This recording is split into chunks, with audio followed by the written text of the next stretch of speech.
গণভোটের রায় বাস্তবায়নের পথে না হাঁটায় বিএনপি সরকারকে প্রতারক সরকার হিসেবে মন্তব্য করেছেন এনসিপির আহ্বায়ক এবং বিরোধী দলের চিফ হুইপ নাহিদ ইসলাম।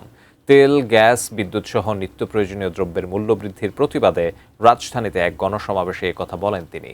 নাহিদ ইসলাম বলেন, ভারত থেকে শেখ হাসিনা সহ ওসমান হাদির খুনিদের ফিরিয়ে না দিয়ে তারেক রহমানের সেদেশের সফর জনগণ মানবে না। শুক্রবার রাজধানীর যাত্রাবাড়ীতে তেল, গ্যাস, বিদ্যুৎ সহ নিত্য প্রয়োজনীয় দ্রব্যের মূল্যবৃদ্ধির প্রতিবাদে গণসমাবেশ করে এনসিপি ঢাকা মহানগর দক্ষিণ। সমাবেশে এনসিপির নেতাকর্মী, জুলাই শহীদ পরিবারের সদস্যরা যোগ দেন। বক্তব্যে এনসিপির মুখ্য সমন্বয়ক নাসিরুদ্দিন পাটোয়ারি বলেন, ক্ষমতায় থাকতে হলে তারেক রহমানের সরকারকে তেল, গ্যাস ও বিদ্যুতের সমস্যার সমাধান করতে হবে।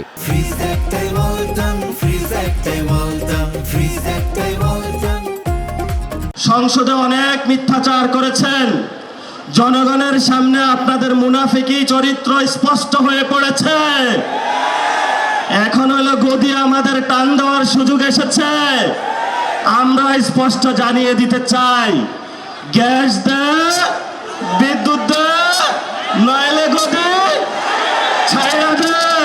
রাষ্ট্রপতি নির্বাচনে বিএনপির ভূমিকা জুলাই প্রত্যাশার প্রতিফলন নয় মন্তব্য করেন দলটির মুখপাত্র আসিফ মাহমুদ সজীব ভূঁইয়া। বলেন, ভারতের সঙ্গে সম্পর্ক হতে পারে কেবল সেদেশে থাকা অপরাধীদের ফিরিয়ে দেওয়ার পর। যারা ভারতের আশ্রয়ে প্রশ্রয়ে এই সাক্ষাৎকার, তারপরে প্রেস ব্রিফিং করে যাচ্ছে এবং সর্বশেষ ওসমান হাদির খুনিরা যারা ভারতের হাতে বন্দী অবস্থায় আছে, তাদেরকে বাংলাদেশের মাটিতে ফেরত না দেওয়া পর্যন্ত প্রধানমন্ত্রী যদি ভারতের মাটিতে পা রাখেন, এইটা এই দেশের জনগণের সাথে গাদ্দারি হবে। দুর্নীতি, বিদ্যুৎ, গ্যাস ও জ্বালানির বাজার ঊর্ধ্বমুখী করেছে, এমন কথা বলেন এনসিপির আহ্বায়ক নাহিদ ইসলাম। তিনি বলেন, এসবের দাম না কমালে সরকারকে ক্ষমতায় থাকতে দেয়া হবে না। কলকারখানা বন্ধ হয়ে যাচ্ছে, শিল্প কারখানা বন্ধ হয়ে যাচ্ছে, ব্যবসা বাণিজ্য বন্ধ হয়ে যাচ্ছে, চাঁদাবাজির কারণে কেউ ব্যবসা করতে পারছে না।